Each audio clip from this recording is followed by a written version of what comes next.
Europe 1 matin.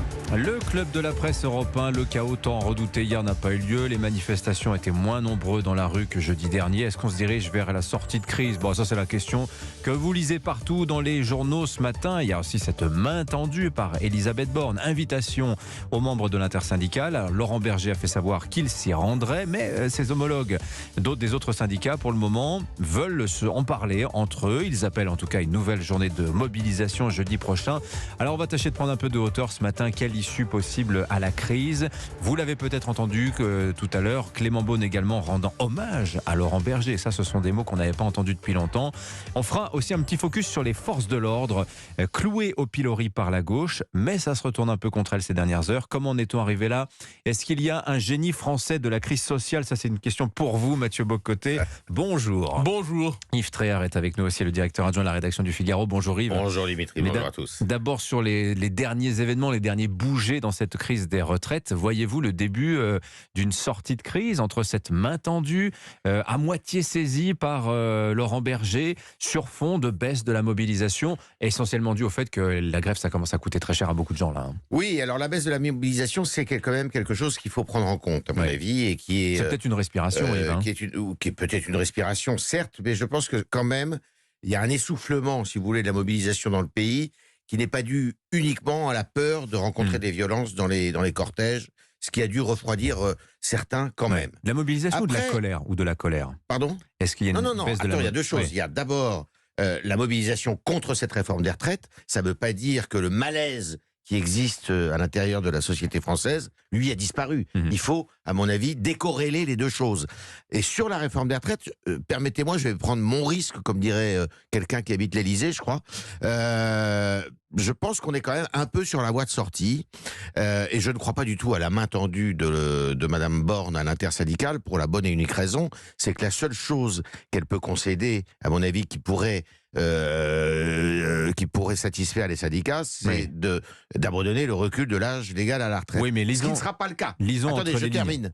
Ce qui ne sera pas le cas. Oui. Donc, le dialogue, je doute qu'il porte là-dessus. En revanche, elle peut offrir des contreparties, et des contreparties importantes, d'ailleurs, qui seront peut-être assez coûteuses en monnaie sonnante et trébuchante. Ouais, voilà. Mais moi, je crois pas, si vous voulez, que pour autant le malaise qui habite cette société disparaisse. Mais quand on écoute Olivier Véran hier, Clément Beaune ce matin, Mathieu Bocoté, ils disent la même chose. Dans les conditions d'application de la réforme, il y a plein de choses qu'on peut négocier. On réécrira pas le cadre, on retirera pas le texte très concrètement, mais à l'intérieur du tableau, ça peut bouger. Oh, se dessine là peut-être le début d'une sortie honorable quand même pour le gouvernement, sans accepter, sans consentir à la défaite, malgré tout. Voilà, une sorte, on serait au milieu du gué d'une certaine manière. Mais je dirais tout dépend de Laurent Berger dans les circonstances. C'est-à-dire, il s'est imposé dans la crise présente comme le chef de la gauche de gouvernement, si je peux me permettre. C'est-à-dire, d'un côté, la gauche radicale est au Parlement et la gauche de gouvernement est dans la rue. Et c'est lui qui portait, qui incarnait ce rôle de manière assez inattendue, ce renversement des rôles. Donc et j'entends, c'est que c'est la figure qui, dans le débat, on s'est dit, même si un modéré se met dans cette opposition, c'est que c'est grave. Alors, pour la suite, si lui-même dit, parfait, on est rendu à la prochaine étape, on a perdu, mais dans cette défaite, on va chercher à aménager la défaite. Dans cette défaite, on va chercher à trouver une voie de sortie. Alors, c'est lui qui a la capacité d'entraîner le mouvement vers une démobilisation relative. Reste à voir s'il le souhaitera ou s'il décide de dire, finalement, non, ça ne nous convient pas et on maintient l'opposition. Mais l'opposition, pourquoi? Si tout est bloqué. Ça sera quand même une défaite pour Laurent Berger, parce que moi, je veux bien que Laurent Berger soit l'alpha et l'oméga de cette réforme. Mais je pense quand même que, si vous voulez, comme ils ne vont pas reculer sur l'âge de la retraite, Laurent Berger, le point de friction, il est là. Il est essentiellement dans l'âge de la retraite. Donc, de toute manière, Laurent Berger peut être une voie d'entrée dans un dialogue qui n'existe pas aujourd'hui puisqu'il est au point mort, mais je doute que Laurent Berger puisse... La victoire qu'il pourrait obtenir, c'est l'abandon carrément de l'âge de départ à la retraite, qui est le fondement de la réforme. Sans ça, il n'y a plus de réforme. C'est parce que c'est qu'en ce moment, mais c'est vrai qu'il a un rôle à jouer. C'est que la légitimité même du dialogue, en ce moment, n'est pas acceptée. On est dans un moment où le gouvernement, pour les syndicalistes, pour les opposants, le gouvernement doit céder. Et si une main tendue est possible du côté des opposants, je pense que seulement c'est Laurent Berger qui est dans la position de l'attendre. Ce qui sera quand même intéressant, c'est que, encore une fois, les syndicats risquent de perdre ce combat. Ouais, alors ça, il y a cet aspect-là des choses. Il y a l'aspect aussi de la violence aussi, qui fait beaucoup parler. Question d'abord donc sur le maintien de l'ordre avec des accusations assez graves lancées par notamment les insoumis. Et on sent d'ailleurs que les flèches du gouvernement se concentrent désormais totalement sur l'équipe de Jean-Luc Mélenchon. Mais ça nous pose aussi la question de cette pulsion révolutionnaire.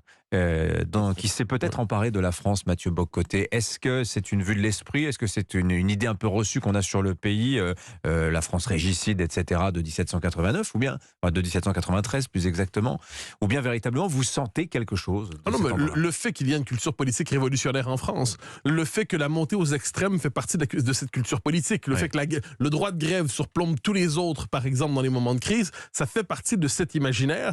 Et je pense, les peuples, quoi qu'on en dise, je ne dirais pas qu'ils sont prisonniers de leur histoire, mais ils la vivent en cycle. Et la France arrive manifestement au terme d'un cycle politique d'apaisement relatif des 30 dernières années, mais de pourrissement aussi de la vie politique. Et aujourd'hui, la tentation révolutionnaire, par exemple, s'empare à tout le moins de la NUPES, la LFI. Mais c'est une posture ou est-ce que c'est fondé? Parce que je dis ça parce qu'hier, Jean-Luc Mélenchon, en sentant vraiment le reproche fait sur les attaques à l'égard des forces de l'ordre, appelle maintenant à garder son sang-froid. C'est un vrai retournement de situation. Oui, mais on finit toujours par croire à ses prières, à ça. Ouais. On finit toujours par croire à ses slogans.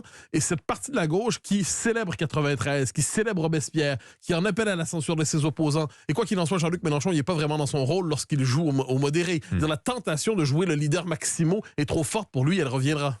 Oui, je pense qu'il a changé de ton, Mélenchon, parce qu'il a vu que le pouvoir exécutif faisait le pari de la violence, justement. C'est-à-dire qu'ils essayent d'établir un continuum entre l'agitation qui a été créée par la France insoumise et les écologistes, une partie d'entre eux aussi à l'Assemblée nationale ou dans le débat politique en général depuis un an, et puis les violences physiques et très rudes et très fortes qu'on a constatées aussi bien dans les manifestations que à la manifestation de Sainte-Soline, où on a vu des scènes de guerre tout à fait improbables, mais qui ressemblent quand même à ce qu'est évidemment ce pays où, quand on est dans la contestation, on est dans l'affrontement, et on a une culture. Il y a quelqu'un qui a extrêmement bien dit tout ça, qui s'appelle Michel Vinocq, qui est un historien, qui raconte et qui observe que ce pays est toujours dans la tourmente. Il ne peut avancer que comme ça. Sur la question des violences, c'est vrai quand même qu'il y a eu des phrases assez étonnantes prononcées ces dernières semaines. Celle, par exemple, du député LFI Thomas Porte, disant... reprenons Olivier Matteux, le secrétaire général de l'Union départementale CGT 13, vous allez la manger, votre réforme, dans la bouche d'un député. Ça sonne quand même étonnant. David Guiraud, député LFI du Nord aussi, lui, qui ne rechigne pas aux actions de blocage illégales. Il n'hésite pas à le dire quand même dans le colonne du Parisien ce matin. Mais dans le cas de Thomas Porte, j'ai l'impression que ce n'est pas la figure la plus subtile de la majorité, plutôt pas de la majorité, mais de la Mélenchonie. Ça, je pense qu'il faut simplement dire les choses comme telles. On retrouve des députés dans la NUPES qui ont une culture politique véritablement de l'insurrection et qui s'enivrent en fait à l'idée de jouer à l'insurrection. La politique n'est pas qu'une question d'idées, c'est aussi une question de passion. Mais est-ce que le camp médiatique qui semblait séduit par cette posture-là il y a quelques temps est en train de se retourner? Non, je pense je pense que globalement, appelons ça le service public, globalement, a une sympathie. Peut-être que là, c'était trop loin. Peut-être que la complicité avec les milices d'ultra-gauche, les Black Blocs, ne peut plus être affichée en ce moment, mais il y a toujours une relativisation de cette violence. De quelle manière? Notamment en me la plaçant sur un pied d'égalité avec les supposées violences policières. Donc on dit, il y a des violences des deux côtés, les violences doivent se calmer. Mais non, c'est pas aussi simple que ça.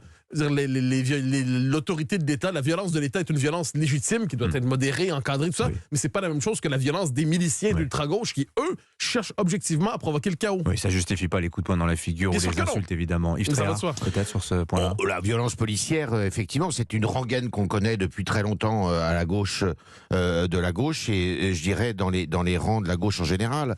C'est un moyen de se sortir, si vous voulez, de détourner l'attention de la violence systémique qu'entretient une certaine gauche dans ce pays. Et ça ne trompe personne, c'est pour évidemment cacher je dirais, croyez-vous que ça ne trompe personne? La passion qui anime certains, qui est une passion qui est débordante. Les jeunes déter et révolutionnaires. Voilà ce qu'on chantait hier dans les cortèges de lycéens qui se dirigeaient vers la place de la Nation. Merci à tous les deux. Mathieu Bock-Côté. Merci. Jouons à la révolution.